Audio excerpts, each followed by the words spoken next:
What's up YouTube? Today's Geeky Acrylics video is a time-lapse of my Harrow the Ninth custom Funko Pop.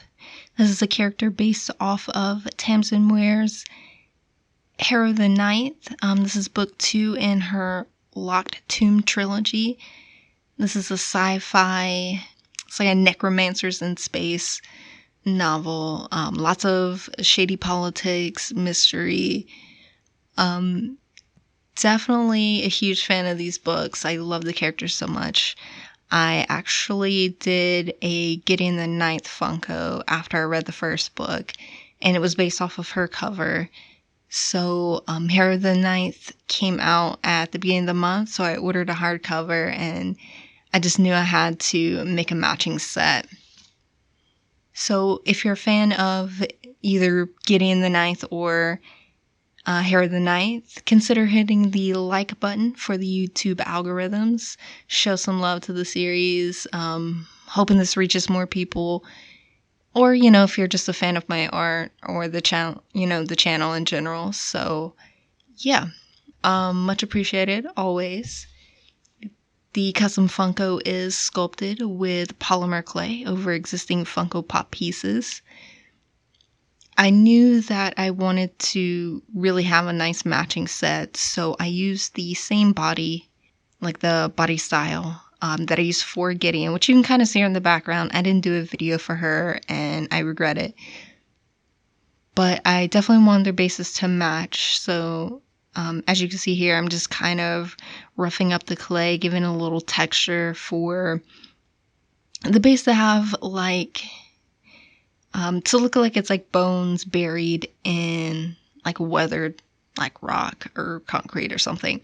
There's a lot of, tombs and bones in these books, and it's heavily used in the covers as well. So I thought this was a great opportunity to give them really cool gothic bases to match. So yeah, it was really fun. The only thing I did differently with this base is I didn't put a skull on it. I found the skull to be really frustrating, and I feel like it came out okay on Gideon's base, but I sat one day at my art desk and just sculpted a ton of tiny little clay skulls until I felt like I had a few decent ones.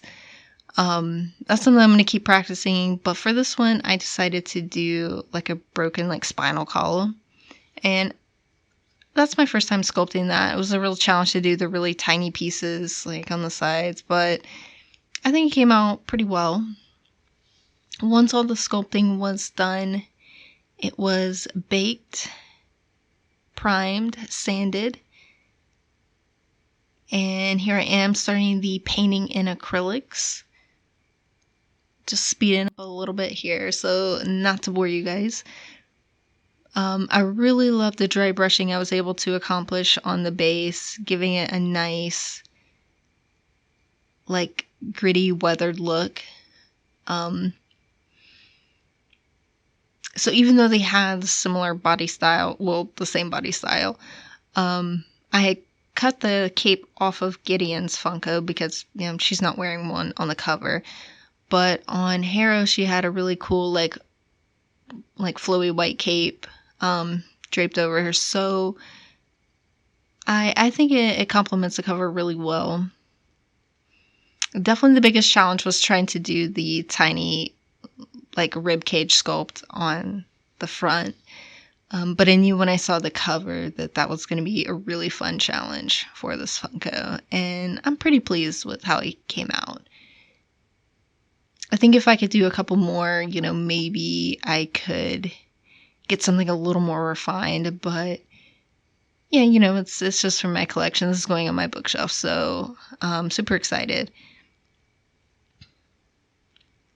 And the sword was actually created from, it was like a lightsaber, which was actually in her hand. So I cut off the lightsaber bit and made a sword, a blade out of, it was an old plastic container, like a butter tub or a sour cream tub, something you would normally just throw away. I kept a lid and I use it to like cut basically, you know, the weapons and stuff that I use the props for the Funkos. Which is a pro tip, much more durable than clay. I did a polymer clay sword and it was way too thin and it was not durable. So yeah, go with the thin plastic. If I can do one thing different about this particular Funko, I would probably try to go back in and refine and do a slightly neater face paint. It doesn't have perfect, you know, lines. It's not really sharp on the cover. You know, it's, you know, hand painted, like face paint on her. So, I knew it didn't have to be perfect and I didn't want it to be too refined. But I'm so weird about things like being like even, smooth, symmetrical. Like, I don't know. I'd probably, yeah, I don't know. I'd probably make it a little more even, and I'd probably put less lines around her mouth. But other than that, I'm super excited how it turned out. I love her hairstyle. I love the way the body turned out, and definitely the base as well. I highly recommend checking out the series, specifically the audiobooks. The narrator is amazing, does a really haunting job, totally worth it. I'll link in the description below if you want to grab a copy. There she is with Gideon. Yay, they love each other. Thank you so much for watching. I hope you enjoyed this video.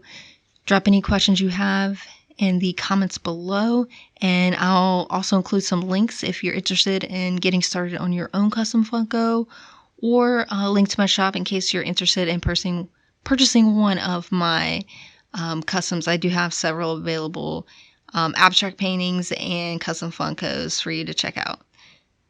Thank you so much, and I hope I will see you back next time.